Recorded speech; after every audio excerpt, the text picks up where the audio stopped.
First of all म अरूको श्रीमती हेर्दैन मलाई मेरो आफ्नो श्रीमती नै मनपर्छ होला फ्युचरमा म बिहे नै गर्दिनँ थिएँ अरूको श्रीमती लिएर चोरेर बिहे गर्थेँ नि त सो आफ्नो श्रीमती नै राम्रो लाग्छ म 4 सालमा चाहिँ म होला सो यस उसको एनर्जी एकदम राम्रो लाग्छ अनि मलाई रमाइलो लाग्छ उसँगै हुँदाखेरि चाहिँ अनि प्लस अब त्यहाँ चाहिँ मलाई खुसी एकदमै अचम्म पनि लाग्थ्यो मेहनत उसले गरेको मैले देखेको थिएन लाइफमा होइन सो अनुप सरलाई सोध्न चाहे कुन हिरोको छवि चाहिँ बाघकै जस्तो लाग्छ तपाईँलाई म happy to see her हो होइन बाघ so yes I believe in lion not in tigers चारवटा बाघमा आई थिङ्क एउटा छाने उहाँहरूले 28वटा सर्ट्सको रियल टाइगर रहेछ सबैजनालाई नमस्ते and thank you very much हाम्रो इन्भिटेसन एक्सेप्ट गरेर आइदिनु भयो एउटा अमूल्य समय निकालेर सो भन्नुपर्दाखेरि चाहिँ अब जाको बारेमा जस्तै उहाँले भनेको छ 4 वर्ष कुद्यो हामीले धेरै नै मिहिनेत गरेको छौँ हाम्रो फुटबल सरले चाहिँ यसलाई के भने किताबबाट चाहिँ रिलमा उतार्नु भएको छ सो एकदमै मलाई पनि यो क्यारेक्टरलाई एकदमै बिलिभ गरिदिनु भयो होइन पहिला कन्फ्युजन पनि थियो म गर्नु सक्छु या सक्दिनँ किनभने मेरो लागि पनि एउटा ठुलो च्यालेन्ज हो र त्यसलाई चाहिँ सेपन अप गर्नलाई चाहिँ फेरि शोकतालाई पनि म एकदम क्रेडिट दिन चाहन्छु यो एक्टिङमा चाहिँ उहाँले मलाई एकदमै हेल्प गर्नुभएको छ हाम्रो शोकत मलाई होइन म जहिले पनि उहाँलाई हेर्छु उहाँको एकदम एक्टिङको फ्यान पनि हो my big brother thank you very much and thank you very much once again for believing me यो हर्सिदिएको क्यारेक्टरको लागि ट्रेलर देखिसक्नु भएको छ यसलाई पनि एकदमै माया गरिदिनु सपोर्ट गरिदिनु जस्तै उहाँको फर्स्ट स्टेज मुभी छ यसलाई एकदमै सपोर्ट गरिदिनु भनेर हृदयदेखि नै आशा गर्छु thank you very much once again love you अब सौगातका कुरा थ्याङ्क यू दाइ सो मच यति धेरै भनिदिनु भयो कि गाह्रो भयो मलाई आफैलाई थ्याङ्क यू सो मच सबैलाई यहाँ आइदिनु भएको छ एकदमै व्यस्तताको बावजुद पनि र अब यति फिल्महरू गरिरहेको हुन्छ कि यो फिल्म पनि हेर्न नबिर्सिने भन्न गाह्रो सबैलाई यो फिल्म चाहिँ हेर्नै पर्छ भनेर होइन तर अब कति कुराहरू यो ट्रेलरले नै भनिदिन्छ यस्तो फिल्महरूलाई भनिराख्नु पनि पर्दैन मैले विशेष के गरेँ कति गरेँ कति मिहिनेत गरेँ होइन तर के खुसी लागेको छ भने 4 वर्षपछि होइन जसरी यो आयो जसरी हामीले काम गऱ्यौँ र एउटा कुरा चाहिँ म भन्न चाहन्छु किन दुईवटा चिज थियो दुईवटा कथा थियो यो कागबिनी भन्ने फिल्म जुन मैले गरेँ कति 15 वर्ष अगाडि होला होइन त्यो फिल्म त्यो मुभी चाहिँ म 12-13 वर्ष हुँदाखेरि नै मैले त्यो कथालाई चाहिँ भनौँ न त्यो कथा पढ्ने बित्तिकै त्यसले च्यातेर आफैसँग यसलाई नबिर्सेर म राखिराख्छु गर्नुपर्छ एक दिन भनेर त्यो 12-13 वर्षको थिएँ होला त्यो बेलादेखिको त्यो चाहिँ पुरा भएको थियो जसरी कागबिनी मैले गरेँ त्यही कथामा आधारित र यस्तै गरी गुरुकुलमा म प्रवेश गरिसकेपछि चाहिँ एउटा कुनै कथाले छोयो धेरै कथाहरूले छोयो तर तिनीहरूमध्ये यो जार इन्द्रबहादुर राई सरको त्यो जार भन्ने कथा मैले पढ्न पाएको थिएँ त्यो पढेपछि भनौँ न महिनौँ दिन चाहिँ नै म भनौँ न अलिकति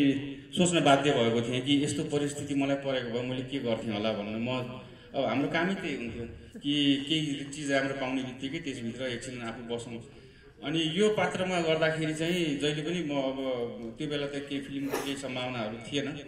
तर पनि आफूलाई कल्पना गर्थेँ नाटकै भयो भने म गरौँला फिल्म त अब पछि कुरा नाटकसम्म चाहिँ म गर्छु भन्ने मेरो सोचाइ थियो तर यसरी चाहिँ फिल्म गर्न होइन अब जुर्यो उहाँहरूले मलाई नै अब रोज दिनुभयो त्यसको लागि एकदम थ्याङ्क यू अनि इन्द्रबहादुर राई सरसँग उहाँले चाहिँ मेरो प्ले जात सोध्नु जोगीको हेर्न आउनुभएको बेला मैले एकचोटि भेट्ने मौका पाएको थिएँ अनि त्यो बेला मलाई याद छ म एकदम नर्भस भएको थिएँ होइन अब भर्खरै नाटक गर्न आएँ उहाँले अगाडि बस्नु भएको थियो अनि त्यो बेला कुरा एकछिन सानो कुरा भएको थियो र मैले भन्ने मौका पाएको थिएँ कि यो तपाईँको जार भन्ने चाहिँ मलाई एकदमै छोएको कथा हो यसमा चाहिँ नि के गर्न पाएदेखि म चाहिँ म के गर्छु भनेर चाहिँ भनेको थिएँ यतिसम्म भन्ने मौका पाएको थिएँ उहाँ हाँसेर भन्दै हुनुहुन्थ्यो हुन्छ गर राम्रो गरेको छौ भनेर भन्दै हुनुहुन्थ्यो अनि त्यो कुरा पनि अहिले भर्खरै उहाँलाई देख्दाखेरि पनि म एकदमै भावुक भएँ किनभने उहाँले कुराहरू अलिअलि गर्नुभयो र मलाई पनि एकदमै अब याद आयो त्यो चाहिँ नि अहिले पूर्ण भएको छ यो मेरो दिमागमै मात्रै फिल्म थियो हाम्रो दिमागमा मात्रै फिल्म थियो अब चाहिँ नि हजुरको समस्या यो फिल्म आउँदैछ कसरी हुन्छ सबैले भने जस्तै उहाँले भने जस्तै यो हत्तपत्त यस्तो फिल्म बन्दैन जस्तो भन्नै पर्ने हुन्छ जस्तो लाग्छ मलाई चाहिँ अहिलेको यसरी हेर्दाखेरि पक्कै पनि फरक पाउनुहुन्छ भन्ने आशा गर्छु र मैले पनि एकदमै कुरेर बसेको फिल्म हो। म आफै पनि एक्साइटेड छु। अहिलेको लागि यति नै। Thank you so much. Hi दादा, Raksha here. Hi hi. Anup दादालाई मेरो प्रश्न, चलचित्रको नाम जार छ होइन, अब हामीले ट्रेलर हेरिसके पश्चात अवश्य पनि एक्साइटेड छौँ कस्तो बन्यो होला भनेर होइन। यो जनरको मुभीहरू चाहिँ एकदमै आउटस्ट्यान्डिङ नै हामीले अपेक्षा गरेका हुन्छौँ। अहिले चाहिँ चलचित्रको टाइटलमै जाउँ, जार।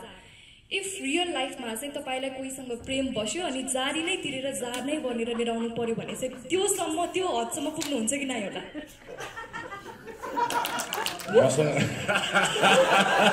मन परेको फुलसुके पनि रसिलो भनिन्छ नि त्यस्तै। फर्स्ट अफ अल म अरूको श्रीमती हेर्दैन। मलाई मेरो आफ्नै श्रीमती नै मनपर्छ होला फ्युचरमा।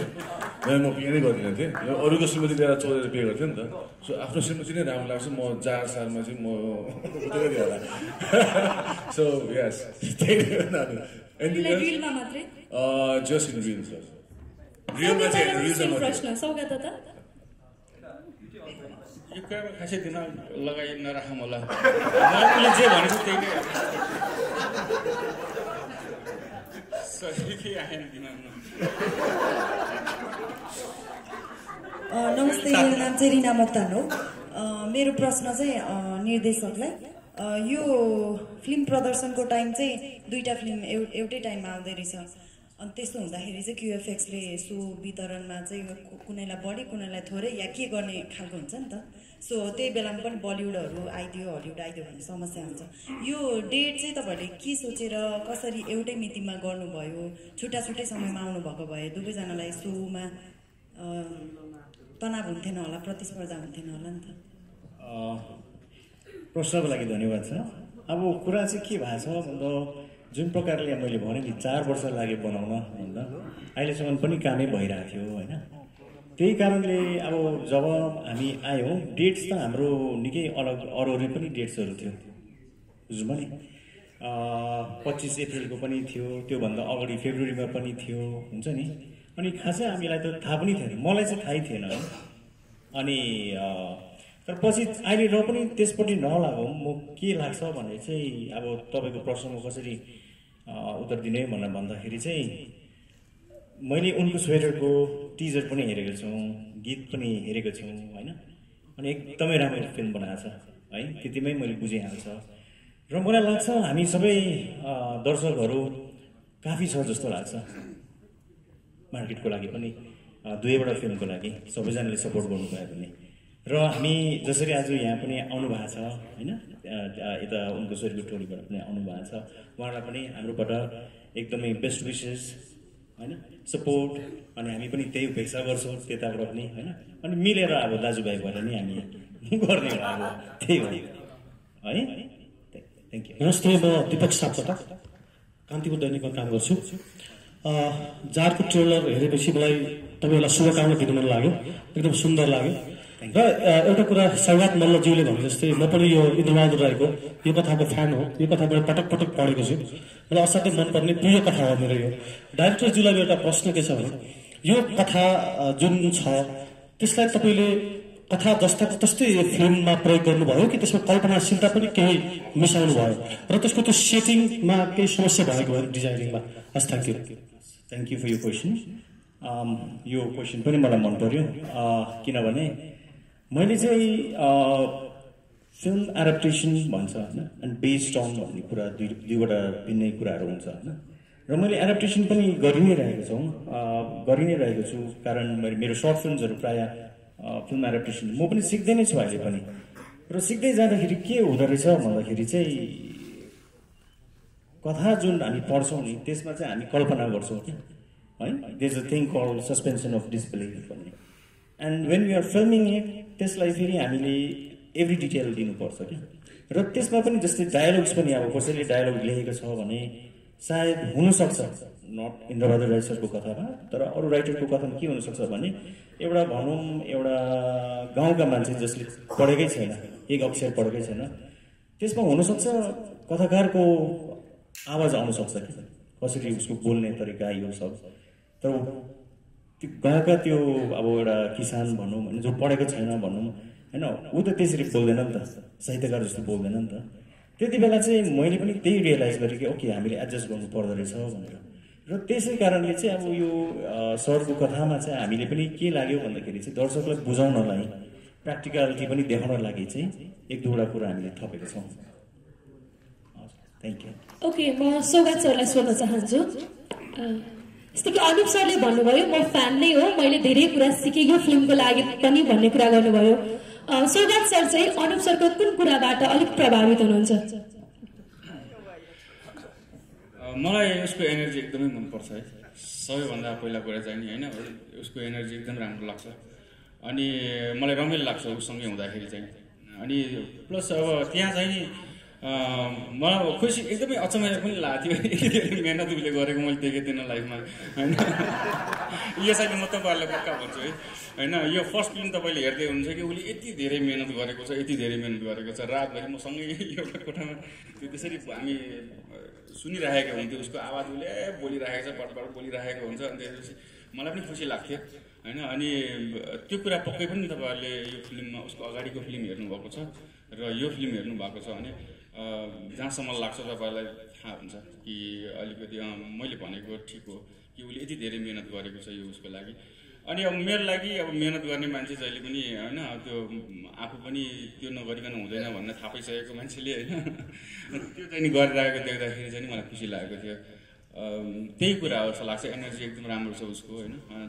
जे नयाँ काम जे गर्नलाई पनि एकदमै आतुर हुन्छ काम गरौँ भनिराख्ने उसको सोच चाहिँ मलाई मनपर्छ दाइ यो बाघसँग फाइट रहेछ नि यो कसरी क्रिएट भयो अलिकति भनिदिनु यो बाघसँग फाइट देखियो कसरी क्रिएट भयो त्यो बाघसँग फाइटको यो बाघको सिन चाहिँ के छ भन्दाखेरि अब म एउटा यो कोही बेला यस्तो हुन्छ नि हामी पनि यङ हुँदाखेरि होइन झगडा पर्ने स्थिति हुँदाखेरि हात छोडी पठाउँछ होइन रिसले पछि घर गएर चाहिँ याद आउँछ नि त्यसले त मलाई कारोको पार्न सक्थ्यो भन्ने हुन्छ डर लाग्छ नि पछि त्यसरी नै हामीले पनि यो बाघको कुरामा पनि आँट्यौँ होइन लाग्थ्यो 2 सालमा हामी सक्छौँ होला भनेर तर यसलाई लगभग 4 साल लाग्यो कि बनाउनमा अनि किनभने यो बाघको चाहिँ के पनि भइरहेछ भने हाम्रो टिम चाहिँ झन्डै 37 जना थियो छरिएका देश विदेशमा अनि उनीहरूको एक्सपिरियन्स थियो हामीले यसमा काम गर्दा अब यसमा टु क्रिएट टाइगर चाहिँ एउटा अब कस्तो भने यसको फर्स हुन्छ होइन फर डिटेलिङ हुन्छ स्केलेटन हुन्छ मसल हुन्छ एक्सन कसरी गर्ने कति न्याय पुर्याउने कति रियलिस्टिक बनाउने भन्ने प्रकारको हुन्छ अनि हामी जस्तै अब फर इक्जाम्पल लाइफ अफ पाई छ लाइफ अफ पाईमा 4वटा बाघमा आई थिङ्क एउटा छाने उहाँहरूले 28वटा सर्ट त रियल टाइगरको छ अनि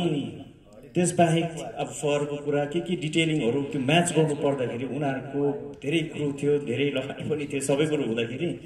अब उनीहरूलाई पनि हम्मे भएको थियो यहाँसम्म सुन्नको मिल्छ कि अस्कर अवार्ड त जित्यो तर त्यो कम्पनी नै ब्याङ्क्रप्ट भएको थियो कि अनि अब हामी एउटा सानो ठाउँबाट होइन कोसिस गऱ्यौँ र हामीलाई पनि एकदमै कठिन थियो तर thank you so much to my team होइन हामी एकदमै मेहनत गरेर यहाँसम्म खुसी लाग्छ तपाईँलाई कस्तो लाग्यो बाघको कुरा उठिहाल्यो पछिल्लो समय हिरोहरू सबै हिरोहरू बाघ जसरी गर्जेर आएको देखिरहेका छौँ अब 29 गतिकै कुरा गर्ने हो भने सबै हिरोहरू बाघ जसरी गर्जिराख्नु भएको छ सो अनुप सरलाई सोध्न चाहे कुन हिरोको छवि चाहिँ बाघकै जस्तो लाग्छ तपाईँलाई म हामी त सिंह हो होइन बाघ yes I believe in lion not in tigers मेरो एउटा क्वेसनलाई जस्तो निर्देशकज्यूलाई मेरो जिज्ञासा चाहिँ धेरै अगाडिदेखि नेपाली कृतिहरूमा हामीले चिनिएका धेरै पुस्तकहरूमा सिनेमाहरू बनिरहेका छन् तर व्यावसायिक रूपमा र एउटा निर्देशकले त्यो कृतिलाई चाहिँ न्याय नगरेको भन्ने धेरै पुस्तकहरूको योभन्दा अगाडिको जिज्ञासा गुनासोहरू हामीले पाउँछौँ तपाईँले पक्कै पनि राम्रो सिनेमा बनाउनु भएको छ भन्ने हामी विश्वस्त छौँ र हामी त्यो भएको पनि हेर्न चाहन्छौँ तर तपाईँ निर्देशक रूपले नयाँ निर्देशक होइन अनि यो उहाँ जस्तो दिग्गज एउटा त्यस्तो राइटरको एउटा सबैले थाहा पाएको कथामा सिनेमा बनाउँदाखेरि हामीले र दर्शकहरूले थाहा पाउने गरी चाहिँ तपाईँ कसरी हामी विश्वस्त हुन सक्छौँ कि तपाईँले त्यो किताबमा राम्रो खालको सिनेमा बनाउनु होला भनेर तपाईँलाई अलिकति त्यसको बारेमा खुलाइदिनु न प्रश्नको लागि धन्यवाद अवश्य नै यो कुरा त अब 26 वैशाख होइन मा तपाईँहरूले नै हेरेर भन्नुहुन्छ, तर म एकदमै पोजिटिभ छु यो कुरामा। अब इन्द्रबहादुर सर जस्तो दिग्गज कथाकारको कथा भन्नको जस्तै खिरको कथा जुन छ नि एकदमै सरल सिम्पल लेखेको छ। त्यो बुझ्नलाई मैले स्कुलको बेलामा पढेको अहिलेसम्म पनि बुझेको छुइनँ जस्तो लाग्छ मलाई। उहाँले त्यस्तो लेभलको लेख्नु भएको छ, तेस्रो आयाम त्यसै भनेको होइन होइन, जुन लेभल डेप्थमा बनाएको छ। र न्यायको कुरा गर्दाखेरि हामीले फिल्ममा पनि उहाँले जसरी कम्ती बोलेर धेरै भन्नु खोज्थ्यो, हामीले पनि यो फिल्ममा पनि त्यसै गर्नु खोजेको छ। त्यो थर्ड डाइमेन्सन चाहिँ यो फिल्ममा पनि हामीले हालेको छ न्यारेटिभमा। सो त्यसै कारणले पनि होला यो जुन न्यारेटिभ स्ट्रक्चर भनेर भन्छ, सिनेमा कसरी प्रेजेन्ट गरिन्छ, त्यसमा पनि हामीले सरको नै कथाकै स्टाइलले हामीले यसलाई त्यो थर्ड डाइमेन्सन कुरा हालेको छ। सायद कलाकारले केही नबोल्दा पनि धेरै कुरा पो भनिरहेछ कि होइन, सायद दर्शकले पनि त्यो सोचेर, सायद कलाकार पनि छैन तर एउटा सर्टमा एउटा पहाड मात्रै छ अथवा एउटा पानी टप्किरहेको एउटा भाँडा छ अरे, त्यसलाई पनि सम्झिँदा केही पो सोचले बनाउँछ कि यो फिल्मलाई भन्ने चाहिँ हाम्रो भरपुर कोसिस छ। थ्याङ्क यू, धेरै धेरै धन्यवाद।